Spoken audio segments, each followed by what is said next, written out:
Hello and welcome to Looking Glass Letterbox. This is Erica and this is the Taurus general reading for November of 2019. Again, it is a general reading, so it may not connect for all of you out there, but hopefully it's interesting or helpful or entertaining for you, something to consider as we move through into November and into Scorpio season. We're coming out of Libra season, which was getting a bird's eye view of the lay of the land and restructuring things, rearranging things, and bringing them into equilibrium to decide where to move forward from this point and make plans about the direction we'd like to go. Scorpio season is about the transformation. It's about the becoming of the next evolution of ourselves and dealing with the next evolution of the circumstances and situations and potential and opportunity and possibility that we have to work with going into the end of the year. So that's very exciting.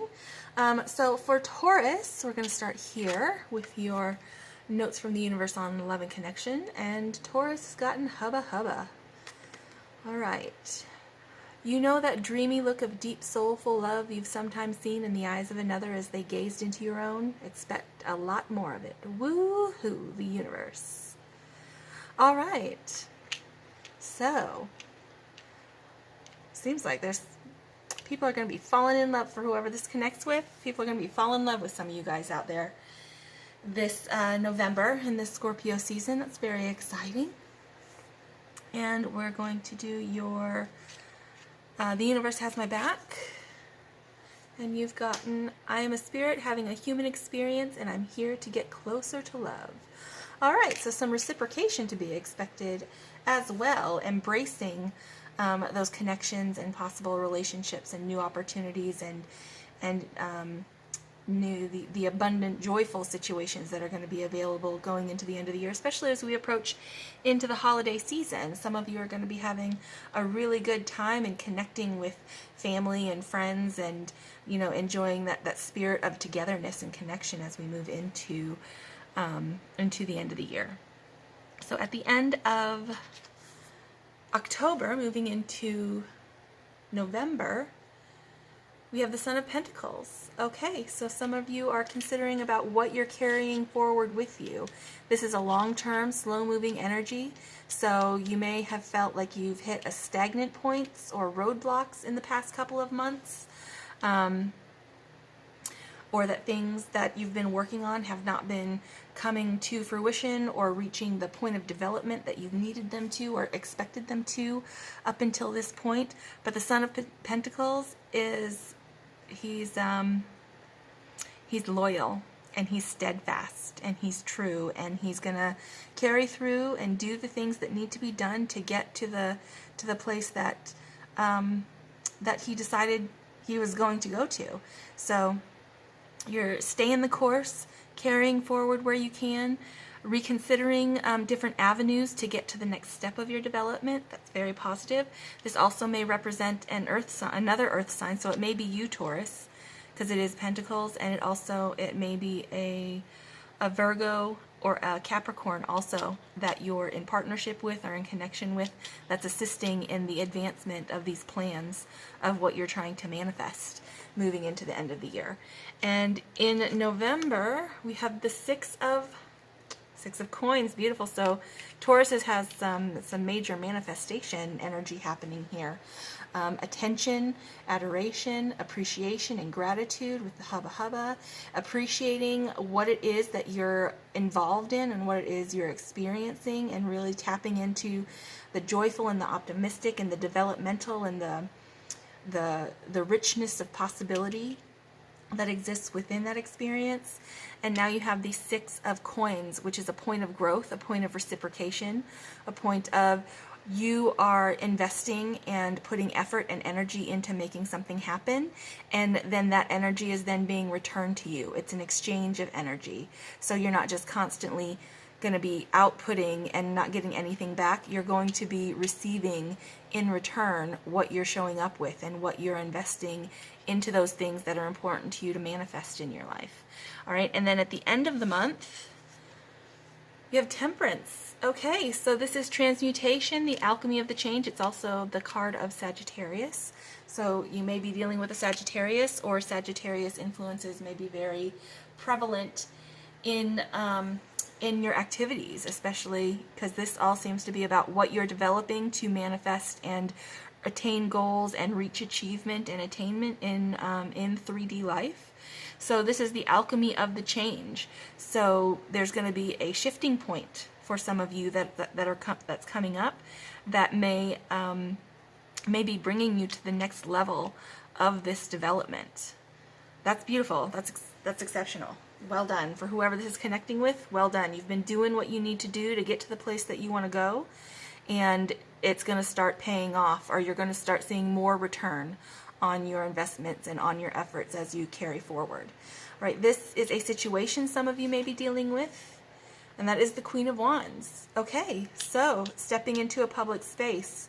The Queen of Wands is about understanding what needs to be done to make something happen. She's a bold creature. She's a bold lady, or a bold energy that knows how to stand center stage and to attract attention, and knows how to network and how to connect and how to encourage the growth of abundance and the growth of activity and the progression of actions and all of the things that need to be done in order to make something happen. This lady knows how to do that, knows how to embody those things. It's very vibrant fire energy. All right, so so some of you are going to be in a public domain, in a public space, standing center stage, attracting some of this attention to reinvest in whatever it is here that you are developing, and that's likely where this Temperance energy is going to supercharge your efforts, because that's going to make a difference carrying forward. Now, within this space, it is a very dynamic and active energy. This may be a problem some of you may be dealing with. The Nine of Cups. Okay, so the Nine of Cups, when that shows up, it's the Make-A-Wish card. It's about someone being at a point of abundance, being a point of having a lot to offer, and also be at a point of being generous and able to offer to others as well. At the position of a potential problem, the Nine of Cups, it may suggest a little bit of complacency may be setting in, or like maybe maybe rising up and sort of making or resulting in some sort of inner resistance on the progress, especially when something you've been doing suddenly gains a whole lot of attention.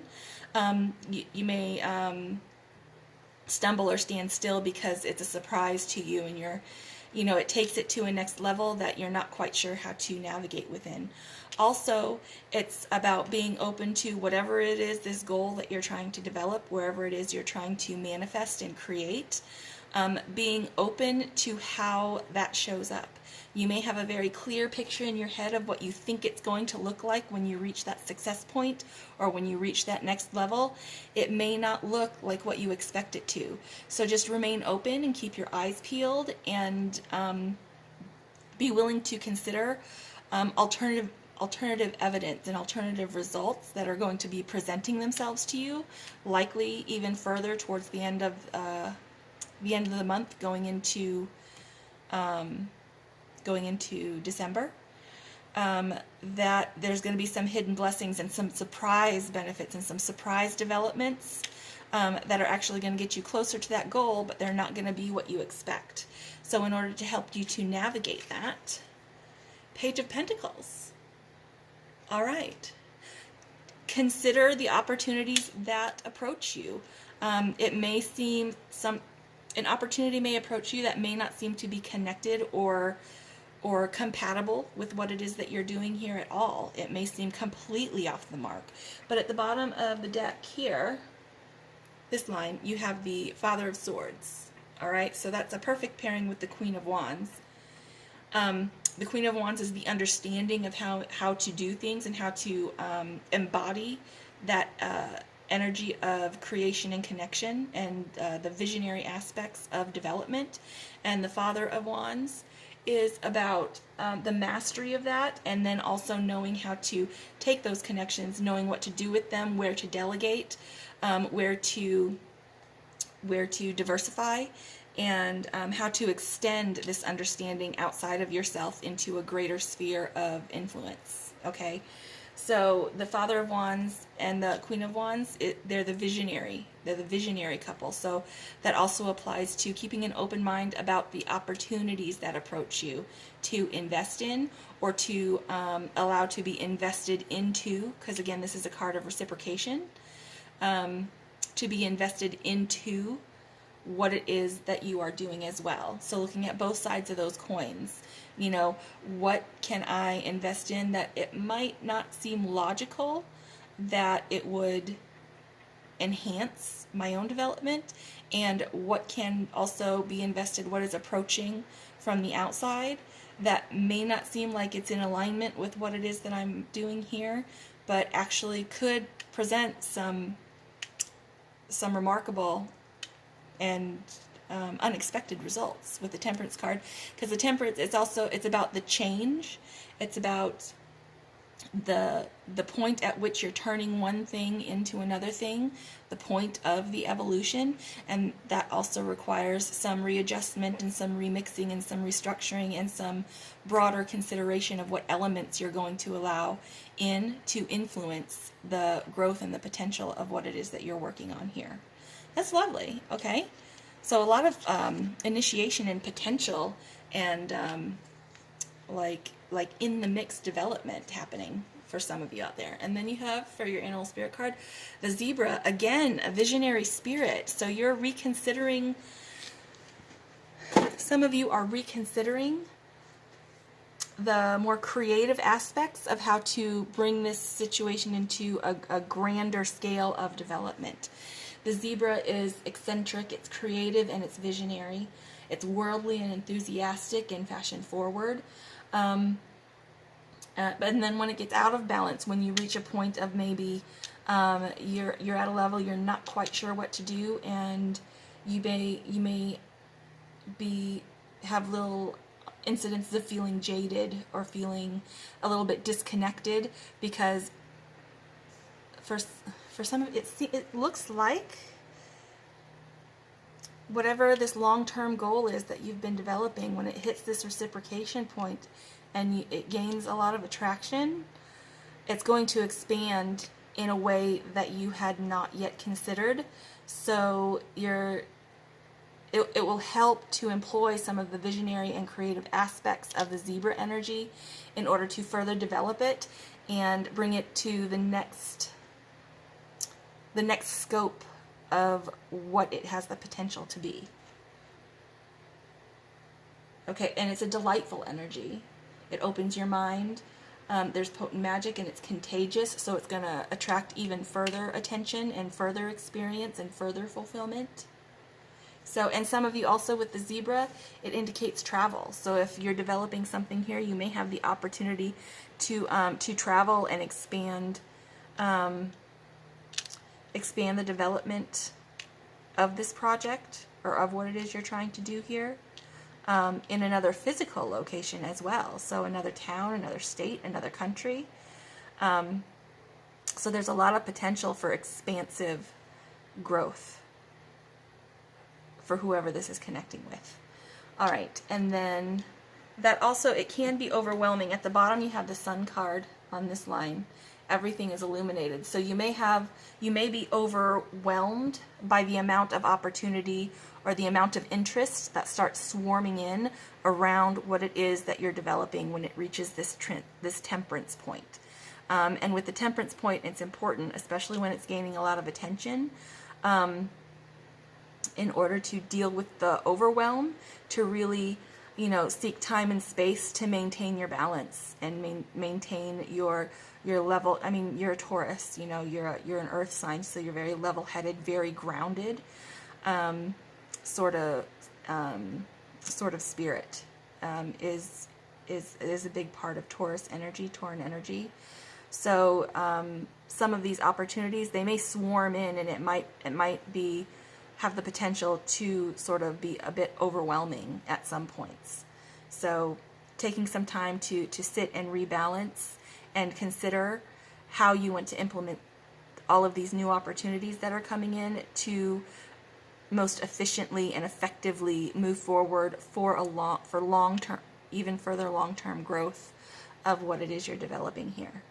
And then for your Enchanted Map Oracle, you have Solitude. Okay, so that applies. If you're having a lot of attention and a lot of interest and a lot of opportunities all of a sudden coming at you all at once from something you've been trying to develop over a long period of time, you may need to seek the quiet time. You may need to withdraw from all of the energy and the movement, because with the sun here, that also can indicate there's going to be some point of burnout, some point of overstimulation, some point of overwhelm, that you're going to have to take some time away and regroup and resettle and, go back inward, reconnect with your initial purpose and driving this potential forward into creating this progression of manifestation.